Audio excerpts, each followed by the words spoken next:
alhamdulillah beberapa waktu yang lalu saya telah berkunjung juga ke salah satu pengrajin tenun ini sendiri, yang memang dikerjakan oleh orang yang satu garis keturunan dengan kerajaan Daha, dan itu telah mendapatkan mimpi dan wangsit daripada leluhurnya sendiri, baru dia bisa membuat kain tenun ini sendiri. Jika hanya orang biasa, maka tidak ada khasiat yang dihasilkan.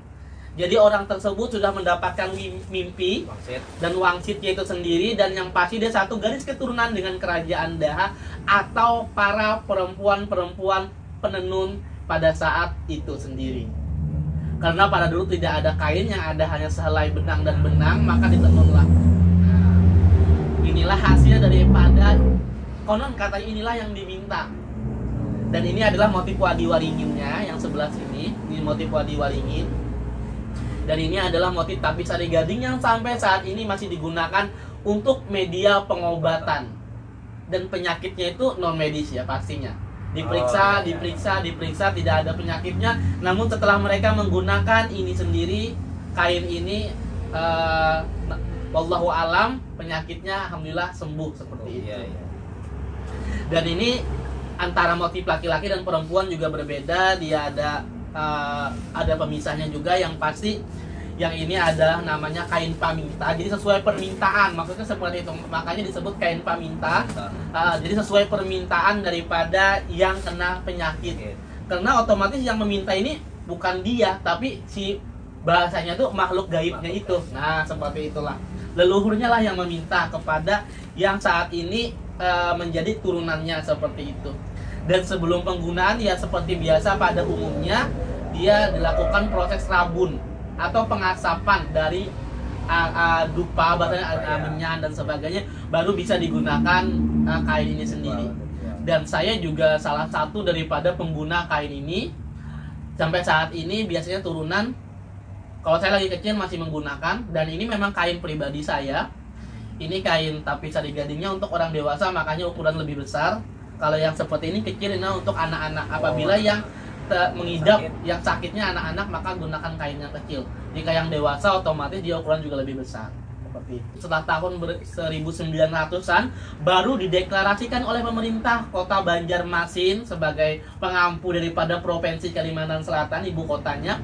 Lalu dibuatlah kain sasirangan yang secara umum boleh diproduksi orang banyak. Pada awalnya kain sasirangan hanya digunakan oleh kaum bangsawan daripada kerajaan Daha itu sendiri. Nah seperti itu. Jadi pada zaman dulu memang tidak diperbolehkan masyarakat secara umum menggunakan kain sasirangan, karena hanya digunakan untuk kaum bangsawan kerajaan dan juga untuk acara-acara resmi dan penyambutan saja.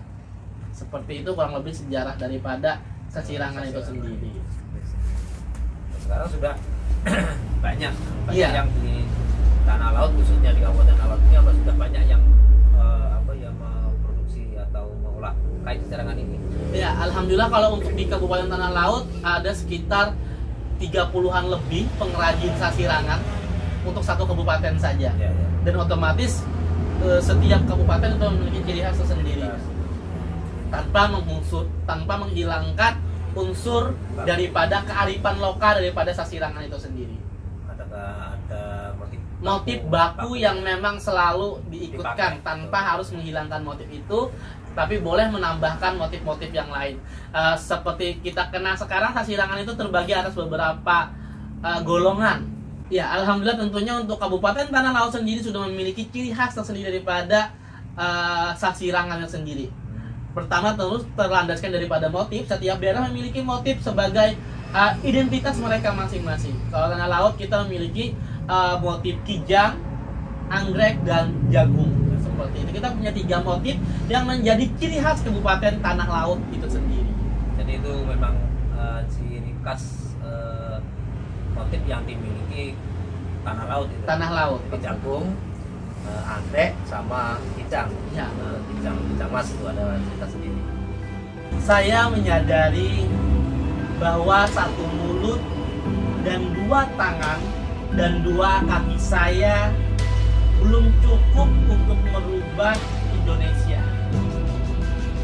Tapi saya yakin dengan satu harapan untuk menggenggam 10 pemuda. Saya siap untuk menggoncang dunia melalui eksotika budaya Nusantara.